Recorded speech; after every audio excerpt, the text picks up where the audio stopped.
Nothing about your wife is more important than your wife. Nothing you get from your husband is more important than your husband. That's a marriage. That's intimacy. And if you have that kind of bond with somebody, of course you're going to love it. What's not to love?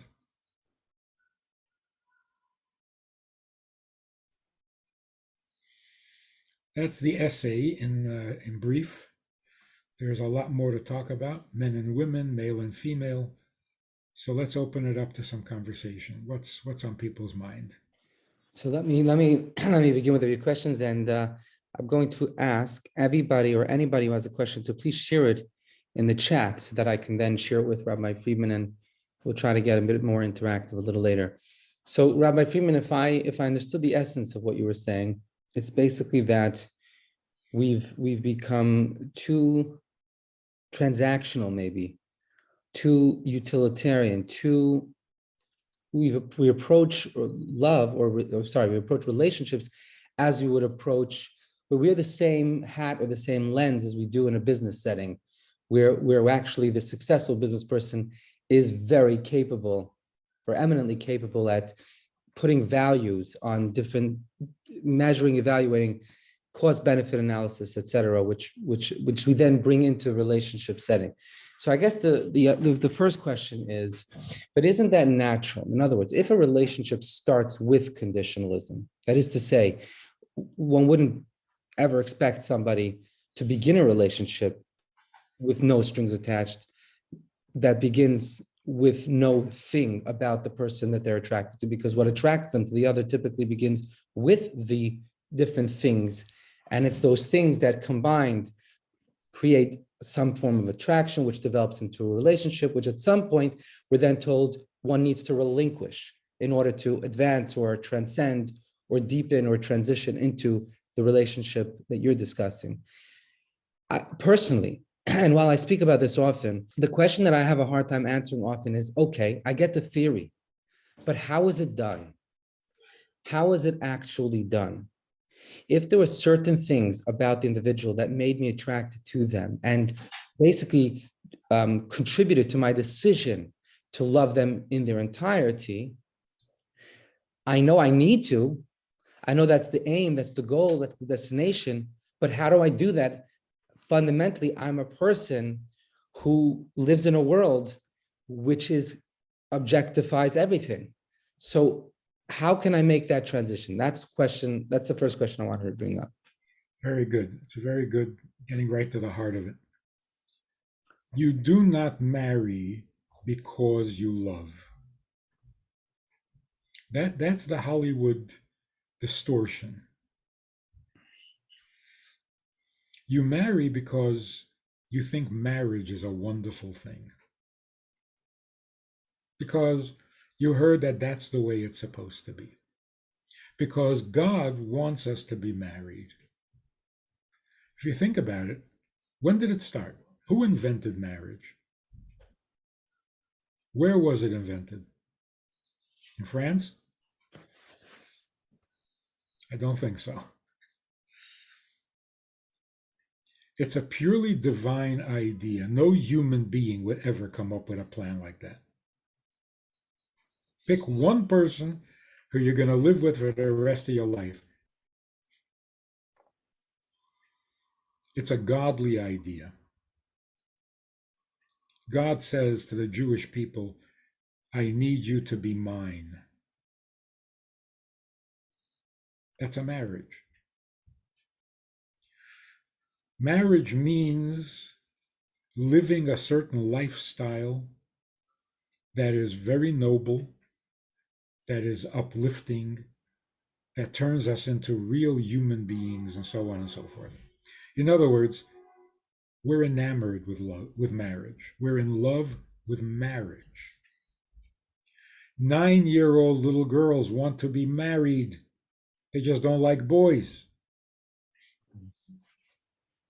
So it's not because they love somebody, it's because they love marriage. They love the whole idea.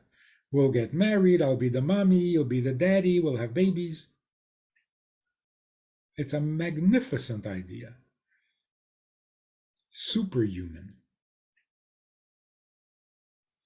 Then you got to find somebody to do it with, and that's where the difficulties begin.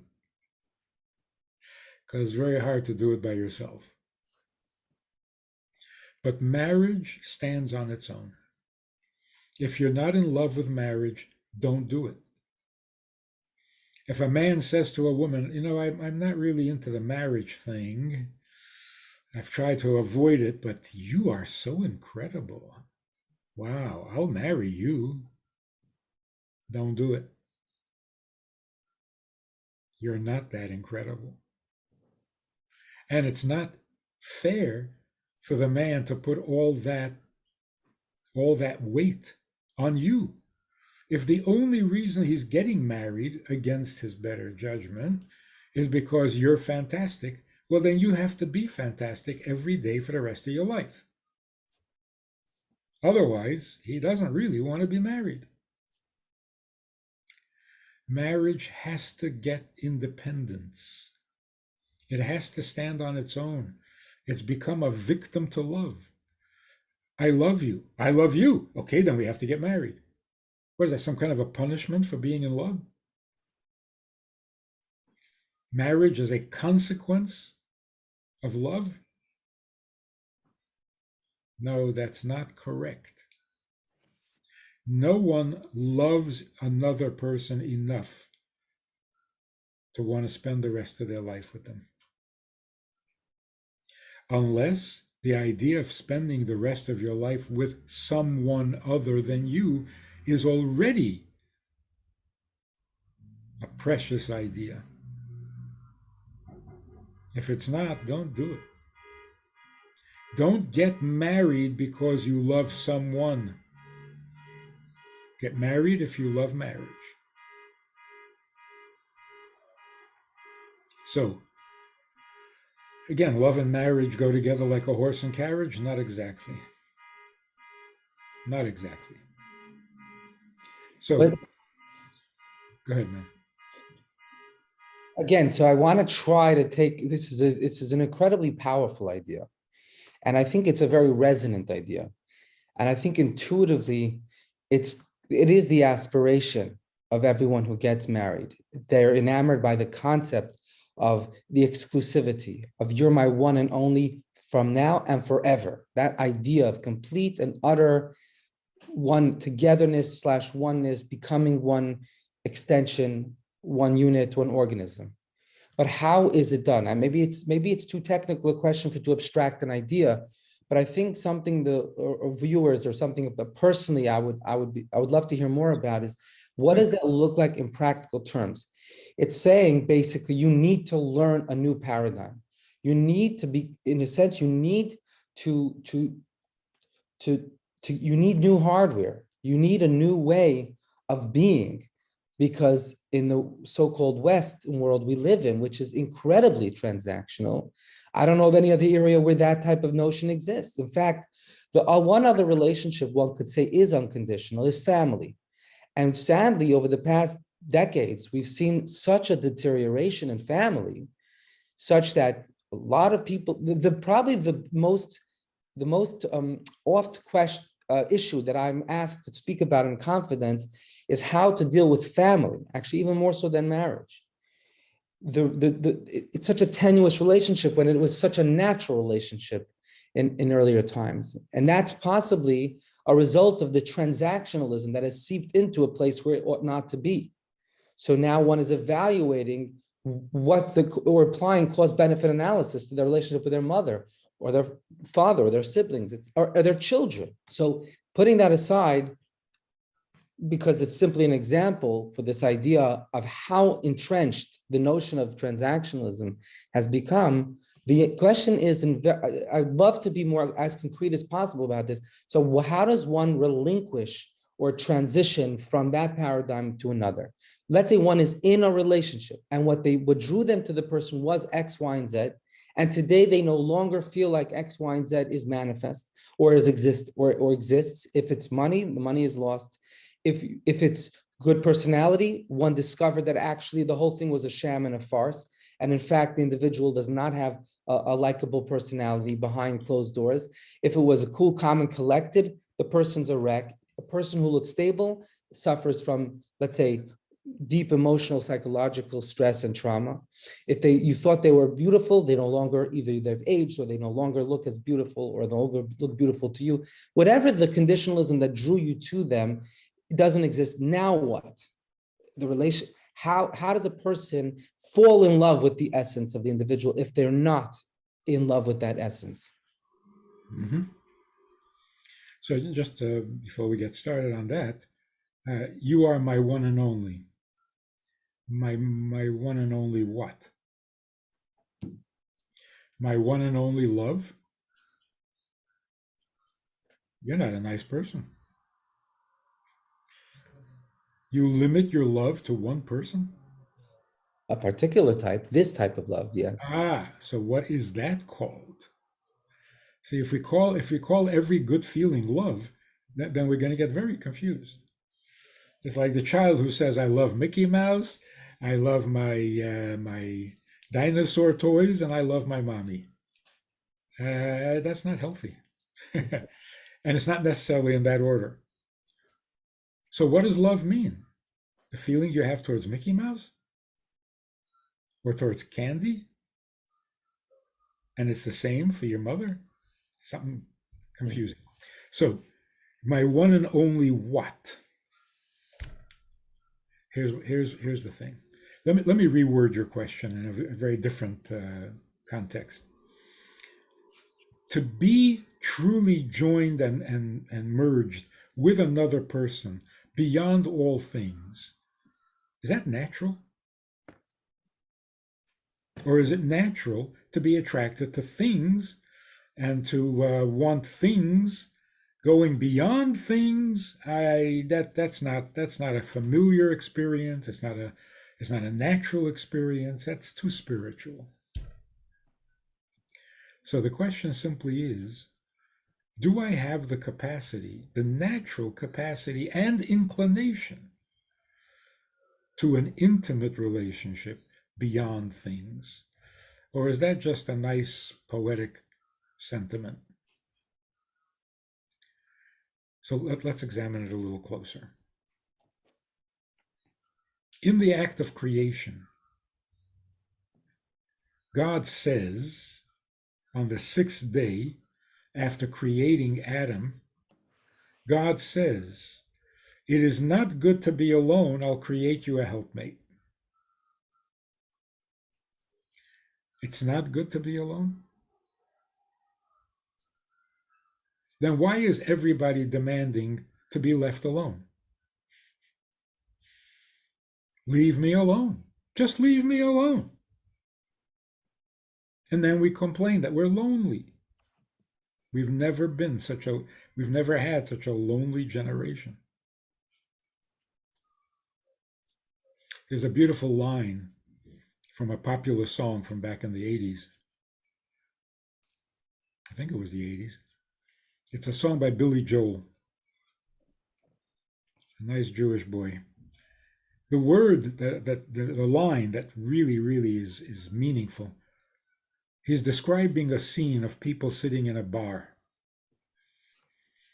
And he says in one of the lines, they are sharing a drink they call loneliness, but it's better than drinking alone. That is really insightful. There is loneliness and there is aloneness. When you're feeling lonely, you go to a bar, you go to a party, and you share your loneliness. And you're not lonely. But when you come home from the bar, then you realize loneliness is not your problem. You're alone. You can't share that. So when God said it is not good to be alone, what was he describing? He's creating the world. He's setting down the laws of nature.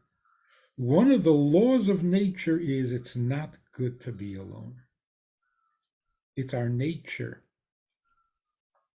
divinely ordained, divinely applied.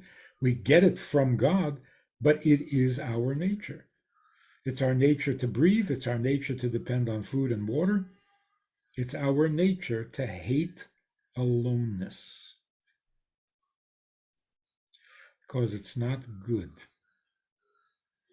If a person were completely self sufficient, loved being alone, because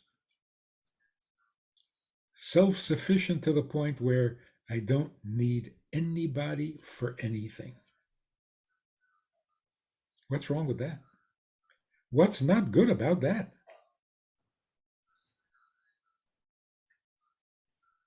That's kind of a perfect human being. Now, here's the beauty of it. It really is magnificently romantic. Perfect is admirable. But what is it good for? If a person were truly perfect, is that good? It's convenient. If I can fry my own eggs, if I can make my own cholent, very convenient. What's good about it? Goodness doesn't begin until there is someone else in your life. If you want to get really mystical about it, when God said it is not good to be alone, he was talking about himself. Who is more perfect than God? And who was more alone than God? So he creates the world and he creates a human being. And the first thing he says to the human being is, I created you because it's not good to be alone. So what do I need you for? I need you to take away the aloneness. How do you take away the aloneness? By being you. To not be alone, I need someone who is not me. So if I agree with everything about you, then I'm still alone. Nothing new has been added. I'm still alone. I always loved pina colada, and you love pina colada. So what's new? The only thing that's new is that you love things I don't love. You want things I don't want. You have needs I never heard of. Now I am married to someone. What is that someone? Not me. You don't marry your sister, you don't marry your twin, you don't marry your shadow, you don't marry your clone. God created angels on the Monday of creation and on the Thursday of creation, but he was still alone. Because an angel is not someone, an angel is something. There's the angel of kindness, there's the angel of justice, there's the angel of healing, the angel of compassion. Those are things, things that God loves. But he's still alone. God stopped being alone when he created a human being with free choice. Free choice. We can love him back or we can hate him back. Now God is not alone anymore. So what is it that we reject in our spouse? What is it that we object to in our spouse? The things we're not familiar with, the things that don't feel comfortable. And that's exactly what we should be loving. That's what we merge with. Not my things and your things. It's not like my people will contact your people and we'll work out a deal. No, no, no. The me that isn't you wants the you that isn't me.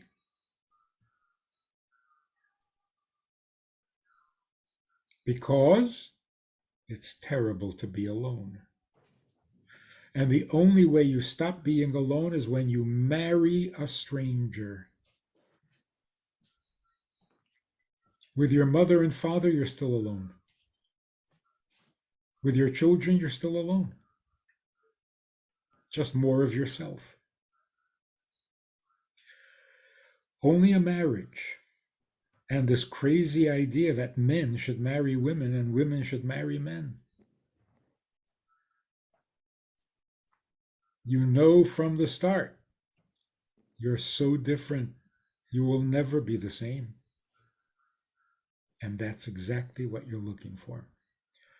You want to marry someone who is not you. Do we have a capacity for that? Is that asking too much? Is that too idealistic? No, it is our deepest, most compelling need.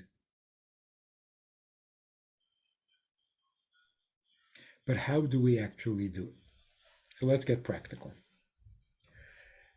You gotta meet people before you can marry. You don't get married blindly. It's against the Torah. You must see each other before you agree to get married. Why? Not because you need an excuse to marry, not because you have to find something about the person that is so beautiful and so wonderful and so pleasurable. No. You need to meet each other and get a feeling for the chemistry that exists between you in order to minimize the friction. You want to meet somebody who doesn't rub you the wrong way. You want to meet somebody with the things, all the features, all the aspects, all the details, all the things about that person you find comfortable, you find it acceptable, you find it perfectly okay. Not you're overwhelmed by it, not you're in awe of it, because then you're going to marry it. So, are you looking for the most beautiful woman in town? That's a beauty contest. That's not a marriage. But you have to like what she looks like. Because if you dislike, there's a problem. So you don't have to be convinced that she is the most beautiful, but you have to feel very comfortable with her looks. You have to be comfortable with her presence, with her personality, with her vibration, with the way she talks, with the way she thinks, with the way she laughs, everything. Here's a big part of our problem. Dating has become a relationship. If you're dating someone, it means that you're in a deep relationship.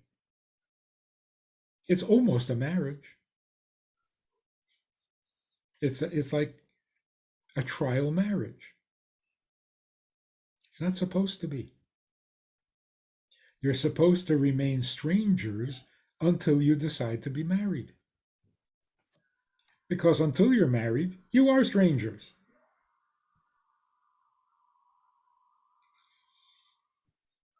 So when you are going out meeting somebody with the thought of marriage, don't create a relationship like an alternative marriage. There's no relationship until you're married. So you don't have to make a good impression. You don't have to go out of your way to to trick him into marrying you. You're simply going to meet a person to see if there's anything that would prevent you from being married to this person. But you're marrying the person, none of the things you're going to check out. So you don't fall in love with things. You just make sure that there are no things that would get in the way because they disturb you. Anything. If there's a freckle that you don't like and it disturbs you, don't marry her. Don't marry him. You have to get married completely comfortable with all the things so that they don't distract you from the who. We got too focused on the things. We end up marrying things. Let me ask you if I could jump in, because if I could summarize there or try to understand the essence of what you're saying is that at the outset, there's a problem with the foundation. The foundation is not conditionalism, as I put it before. That foundation must not be that I see this, that, and the other, and altogether, it's such a wonderful package. I love the package. Okay, let's get married. Because then in fact, there's a real difficult, then you have a hard time moving from there to the unconditional. But what you are saying is you need to ensure that there's the correct conditions. Basically, it's more a matter of making sure there's nothing that bothers you than making sure that everything about them is you're crazy about everything Excellent. about them. Mhm. So here's a tough question. Here's a tough question.